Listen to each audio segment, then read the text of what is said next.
투표를 해줘야 되는 거야. 한쪽으로 몰아찍은 게 그게 단일화 아닙니까?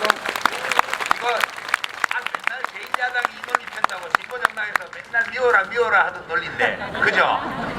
어떻게 된 거야 이거? 그때 배웠습니다. 이때 써먹으려고 그때 배웠습니다. 그래서 단일화를 정치인들에게 정당에게 촉구하되 그게 안 될 때는 요구할 게 아니라 그럴 바에 난 투표 안 한다 이럴 게 아니라 그렇게 되면 단일화 방해한 세력의 손을 들어주는 거이기 때문에 그래 알았어 내가 단일화 시키면 해서 투표를 하는 겁니다. 그러면 그게 뭐냐 단일화 성투표 단일화 촉구 투표죠. 그 전략적 투표라고 얘기를 하죠. 예. 그 지금 야3당을 보게 되면 좀 단일화 그 야권연대에 관한 입장들이 이게 그 스펙트럼인 것 같아요. 국민의당 같은 경우에는 아예 그냥 원칙적으로 당대당 야권연대를 없다라고 잘라 말하고 정의당 같은 경우는 6개월 전부터 당대는 야권연대를 해야 한다고 주장했는데 더민주가 헷갈리는 것 같아요. 이 사람들 야권연대를 하자는 얘기인지 말자는 얘기인지 자기들 스스로도 정리가 좀 안 된 부분이 있는 것 그거는 같아요. 사실 솔직히 우리 이제까지 더민주가 제일 큰 당이고 책임이 크기 때문에 좀 조심했어요. 더민주 얘기할 때. 근데 이제 솔직히 말을 하면 좀 너무 무성의해. 그러니까 지금 국민의당에 대해서 정의당에 대해서는 별말 안 해요. 보니까 뒤로만 저한테 전화 많이 와요. 정의당 후보 중에 제가 친한 사람 많잖아요.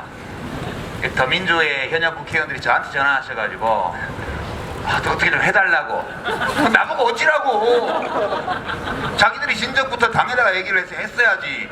그게 무슨 제가 정치도 안 하는 사람인데 야무개 자네 좀 사퇴하면 어때? 이렇게 하는 게 불가능하잖아요. 일을 이렇게 만들어 놓고. 그리고 지금 국민의당에 대해서 이제 야권연대 공세를 하는 것도 문재인 대표가 어제도 오늘도 그 말씀하시던데 저 사실 문재인 대표 되게 좋아하지만 좀 아닌 것 같아요. 좀 그 말씀은 사실 야권연대가 됐다고 생각하고 그 말씀을 하시는 게 아니고 국민의당이 야권연대를 거부하는 정당임을 각인시키려고 지금 하는 거예요. 제가 볼 때는. 물론 문재인 대표가 대표직에 계실 때는 대화 잘 됐어요. 막 흔들어서 그분이 나가지만 않았더라도 야권연대 잘 돼서 전국적으로 1대1 했을 거예요.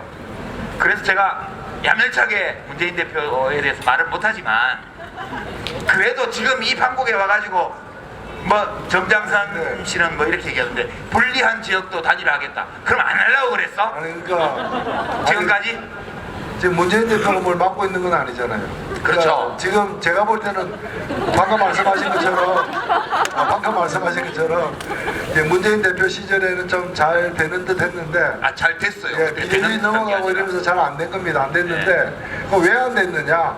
제가 볼 때는 욕심이 많았던 것 같아요. 더민주당이 정체적으로 보면 그래서 한편으로는 야권연대 하려고도 했고 또 다른 한편으로는 야권연대에서 뭔가 덕을 보려고도 했지만 다른 한편으로는 정의당하고 야권연대 안 함으로써 덕을 보려고 안 하는 것처럼 우린 정체성이 다르다 뭐 이러면서 그러면서 뭔가 거리를 둠으로써 덕을 보려고 하는 둘 다를 먹으려고 한 거예요. 이게 문제가 있는 거지.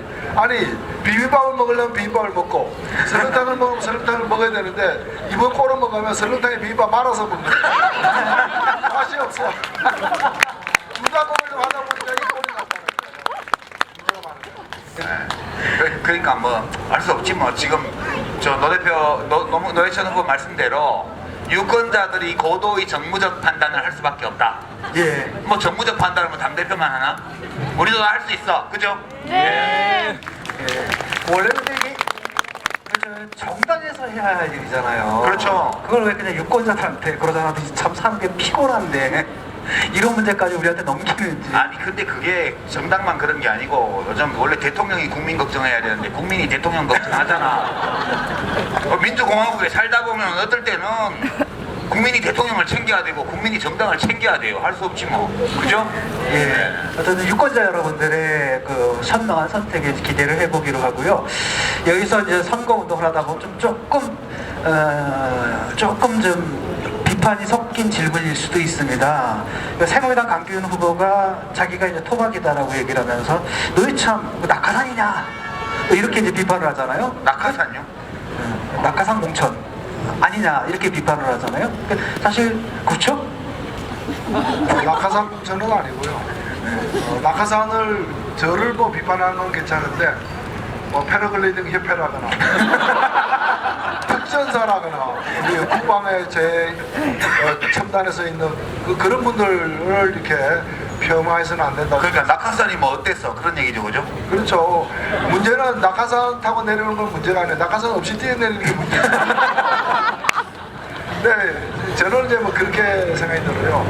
아니, 뭐 토박이 좋은 거죠. 그러나, 예를 들면 시장에서 과일 장사하는 사람들도 손님, 제 과일이 맛있습니다. 더 쌉니다. 이거 사주세요. 이렇게 하는 것이지. 손님, 저는 이 지역 토박입니다. 사주세요. 그리고 저 사람은 서울에서 내려왔어요. 사지 마세요. 이런 장사꾼 봤어요. 과일 하나 바르면 그렇게 안 판다 이게.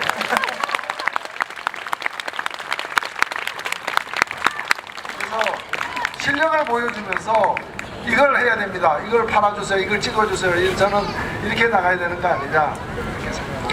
예, 이제 선거 기간이 좀 아직도 많이 남았죠. 이제 시작된 지 공식 선거 기간 아직 열흘 남았어요. 열흘 네. 남았죠. 열흘밖에 안 남았습니다. 열흘 남았는데 그 기간 한번 가면 다시 안 오는 시간입니다. 그 기간 동안에 뭐 필승 전략이라고 할까요? 지금 어떤 전략으로 이 선거에 임하고 계실지 좀 말씀해 주시죠.